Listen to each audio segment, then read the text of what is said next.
Hello दोस्तों, बहुत बहुत स्वागत है आपका हमारे ट्यूशन क्लासेस पर। ठीक है, तो इसमें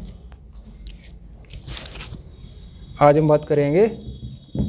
ठीक है, आज हम बात करेंगे कि ये टीजीटी पीजीटी की एग्ज़ाम डेट के बारे में कि कब तक डेट आएगी और टीजीटी पीजीटी मैथ सब्जेक्ट का सिलेबस क्या क्या है। ठीक है, तो उम्मीद करते हैं आप लोग अच्छे होंगे और एग्ज़ाम की तैयारी अच्छी चल रही होगी। ठीक है, आवाज़ आ रही है अब तक? ठीक है, उम्मीद करते हैं आवाज़ भी आ ही रही होगी। ठीक है, तो हम लोग देखेंगे कि ये जैसे शिक्षा मंत्री गुलाब देवी जी ने कहा है कि इसी महीने शिक्षा सेवा चयन आयोग बन जाएगा। ठीक है, तो इस महीने बन जाएगा, हो सकता है अगले महीने पेपर हो जाए, उससे अगले महीने हो जाए, अप्रैल में, मार्च में, और नहीं तो फिर एग्ज़ाम भर्ती के क्या नाम चुनाव के बाद होगा, क्योंकि आचार संहिता लगने वाली है थोड़े बहुत दिनों में। और जैसे पुलिस भर्ती के एग्ज़ाम जनवरी में फॉर्म आया, फरवरी में पेपर हो गया, तो हो सकता है हमारा भी एकदम जल्दी में ही हो जाए। ठीक है, क्योंकि पिछली बार ही बहुत जल्दी में पेपर हुआ था, एकदम से अचानक में अगस्त में एग्ज़ाम की डेट आ गई थी। ठीक है, तैयारी तो आप लोग थोड़ी बहुत कर ही रही होंगे और तेज़ करते रहो चुनाव तक, या चुनाव के बाद ढील डाल देना। ठीक है, तो हम सोचते हैं कि एग्ज़ाम डेट तो हम बात करेंगे अभी। तो चलो एग्ज़ाम डेट है, एग्ज़ाम डेट पहले चयन बोर्ड,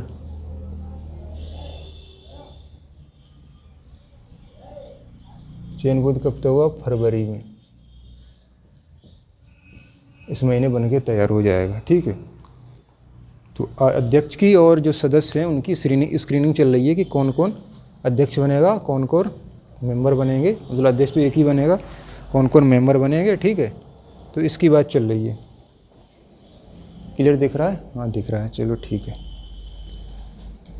अब फरवरी में काम हो जाएगा, फिर मार्च में भी हो सकता है, मार्च में लास्ट में हो जाए, मार्च।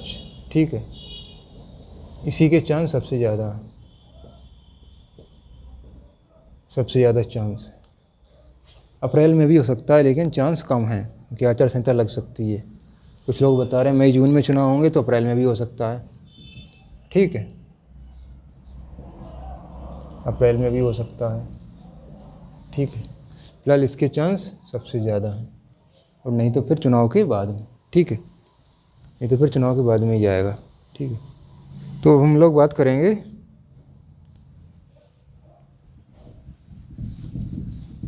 अपने सब्जेक्ट की जो टीजीटी पीजीटी मैथ का है, एलटी मैथ का है, और एलटी की भी चलो देख लेते हैं। एलटी का अभी कुछ पता नहीं है, फॉर्म ही नहीं आए हैं।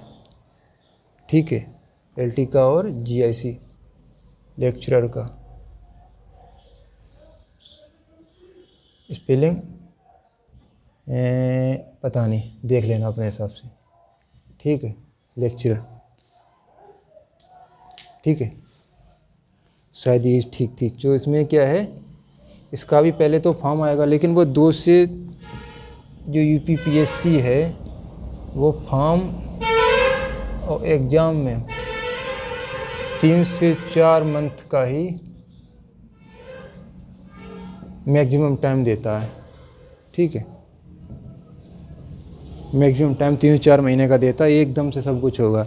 और पेपर बहुत टफ आता है भाई एलटी का।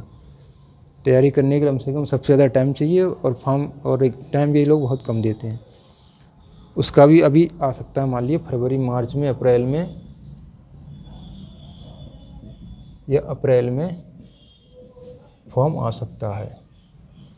ठीक है, फरवरी मार्च अप्रैल में, चुनाव के टाइम में कभी अचानक वो फॉर्म आ जाएगा। ठीक है, यही बीजेपी वाले ऐसा ही करते हैं। ठीक है, उसके बाद चलिए आगे बढ़ते हैं। अब करते हैं हम लोग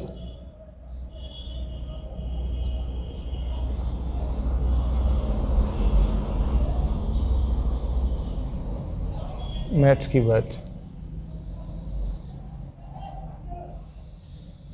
ठीक है, इसके सिलेबस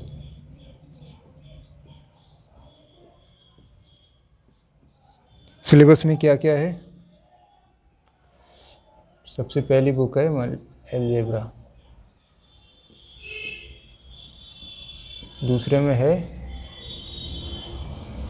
कैलकुलस, तीसरे में मान लिया ट्रिगोनोमेट्री। ठीक है, जो अपना 11th-12th की जो मैथ है वो है ये मोस्टली, और कुछ 9th-10th का भी है। ये लगभग 90% है और ये 10% है। ठीक है, मैट्रिक के बाद कोऑर्डिनेट, फिर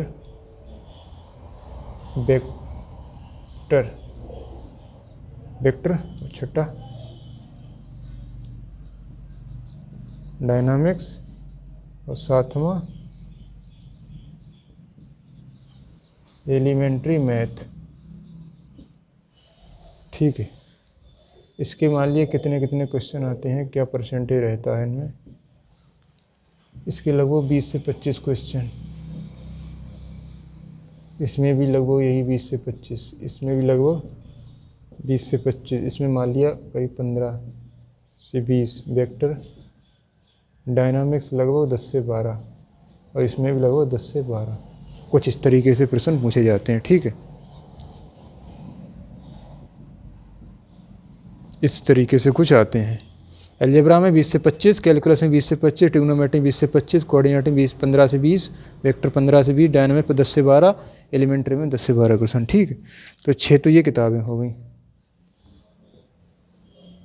जो 11th-12th का है, और ये एलिमेंट्री मैथ ये है 10th का। ठीक है, सही कर दें, ये 10th का है, ये 11th-12th का है। ठीक है, तो इनके लिए किताब कौन सी होगी? अगर पुरानी वाली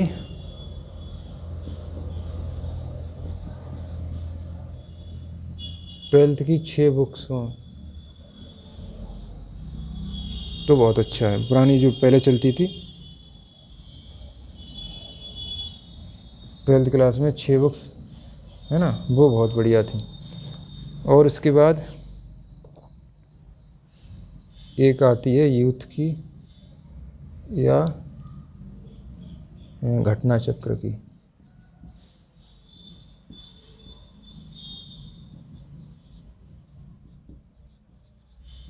प्रीवियस ईयर।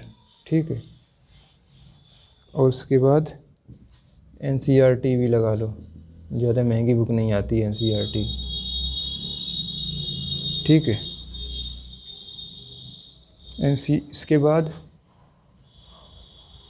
ये हो गया बुक्स का, ये सिलेबस था, ये बुक्स। और चाहे तो यूनिवर्सल की एक ले लो, ये IIT JEE की होगी। इसके सरल सरल प्रश्न लगा लेना, कठिन मत लगाना, इसमें कठिन नहीं आता है ज़्यादा। ठीक है, और या इसे ना लो तो या RS अग्रवाल की ले लो, 12th की RS अग्रवाल टेक्स्ट बुक करके होंगी, 2 मोटी मोटी किताबें। ठीक है, उन्हें ले लेना। समझ में आ रहा है?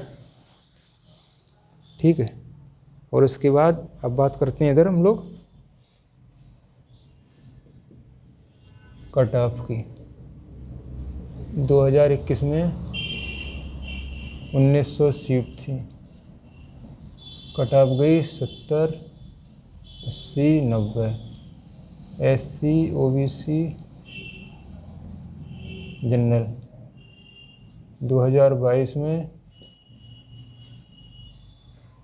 500 सीट, 1900 से 500 पे आ गए। ठीक है, कट ऑफ बढ़ेगी, कम से कम जाएगी 80, 90, 100 कम से कम।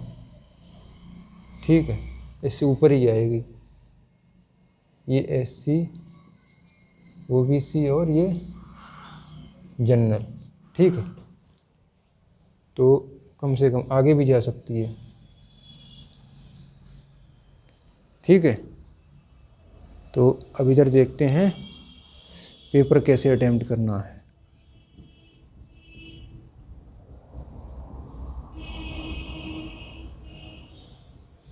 120 मिनट माने 2 घंटे, 120 मिनट होंगे। इसमें से करीब 15 मिनट तो गोले भरने में चले जाएंगे। किसमें? गोले भरने में। 5 मिनट करीब अटेंडेंस शीट के लिए आ जाते हैं, बोले जाते हैं। तो आपके 20 मिनट ये खराब चले गए। अब बचे आपके 100 मिनट। तो कितने बचेंगे? 100 मिनट बचेंगे, ठीक है। 100 मिनट में अब आपको लेके आने हैं जनरल वालों को कम से कम 100 से 105 तक। और कुछ पेपर में क्वेश्चन बनते हैं 120 मिनट 125 क्वेश्चन, ठीक है। अब 125 क्वेश्चन 100 मिनट। अब देख कट ऑफ 100 पे पहुंचानी है। पहुंचाओ, कैसे पहुंचाओगे? कम से कम 90 क्वेश्चन अटैम्प्ट करो, 95 क्वेश्चन अटैम्प्ट करो। इसके लिए बहुत धुआंधार तैयारी करनी पड़ेगी। इतनी सब किताबें लगानी पड़ेंगी। प्रीवियस ईयर लगाओगे युद्ध का और घटना चक्र का, तब जाए कहीं 95 तक पहुंच पाओगे। क्योंकि 100 मिनट में 95 इंटर क्लास की मैथ बहुत हार्ड होती है, इतना आसान नहीं है, ठीक है। फिर बचे हुए हैं 30 क्वेश्चन, उन पे तुक्का लगाओगे। तो उसमें से भी कम से कम आपके 10-12 सही हो जाएंगे, तो आप पहुंच जाओगे लगभग 105 क्वेश्चन पर। 10 क्वेश्चन हमारे सही हो गए तो 105 पर पहुंच जाओगे। तब आप कट ऑफ निकाल सकते हो। यही तरीका कट ऑफ, और कोई तरीका नहीं कट ऑफ निकालने का, ठीक है। तो उम्मीद करते हैं बहुत अच्छे करके समझ में आ रहा होगा, इसलिए आप चैनल को सब्सक्राइब कर लो, ठीक है। ध्यान से सब्सक्राइब कर लेना। तो ये दिख रहा है? हाँ, दिख तो रहा है, ठीक है। तो ये इतने क्वेश्चन हो गए। ये तो हो गया भाई टीजीटी पीजीटी मैथ का। बस सबका ऐसे ही जाता है लगभग।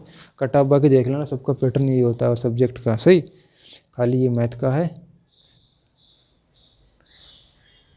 ये केवल एक ही टी होगा, 2 टी नहीं होंगे, ठीक।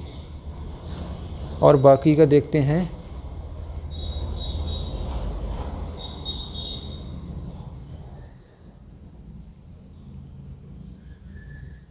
इसको हटाए देते हैं, ठीक है। तो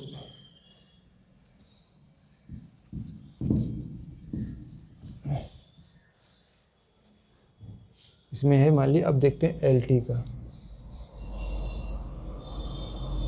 एलटी मैथ्स का। उसमें आते हैं 125। उसका यार, उसका शायद ध्यान नहीं कितने आते हैं। उसमें आता है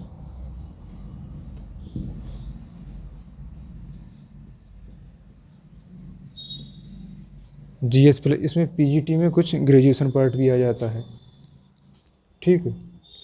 8 नंबर डाल लो, दिख रहा है 8 नंबर नीचे? हाँ, दिख रहा है। पीजीटी में कुछ आता है,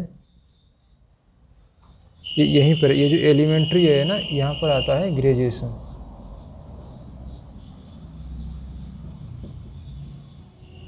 किसमें? पीजीटी में। और ये टीजीटी में आता है। पीजीटी में ये नहीं आता है एलिमेंट्री मैथ, ये केवल पीजीटी में ही आती है, ठीक। और एलटी में आती है जीएस प्लस मैथ। तो एलटी में एलिमेंट्री मैथ नहीं आती है। पीजीटी का सिलेबस है वो एलटी का है, ग्रेजुएशन पार्ट आता है और ये सारी चीज़ें आती हैं। और ये थोड़ा सा लेवल हार्ड होता है, ठीक है। और दोनों की ओवरऑल कट ऑफ बनती है, दोनों को मिला के। चाहे अब ये ज़्यादा कर लो, चाहे ये ज़्यादा कर लो, कोई सेक्शनल कट ऑफ नहीं होती इनकी, ठीक है। इसी में जो भी पासिंग मार्क होते हैं 50% के अप्रॉक्सीमेट में होता है, ठीक है। तो इस तरीके से ये होता है टीजीटी का, ठीक है। तो बात हो गई हमारे एग्ज़ाम डेट की, सिलेबस की बात हो गई, कट ऑफ की बात है, पेपर अटैम्प्ट करने की बात हो गई, और ये बुक्स की भी बात हो गई, ठीक है। उम्मीद करते हैं आपको वीडियो अच्छी लगी होगी, इसलिए चैनल को सब्सक्राइब कर लो, वीडियो को लाइक कर लो। बहुत बहुत धन्यवाद आपका वीडियो देखने के लिए।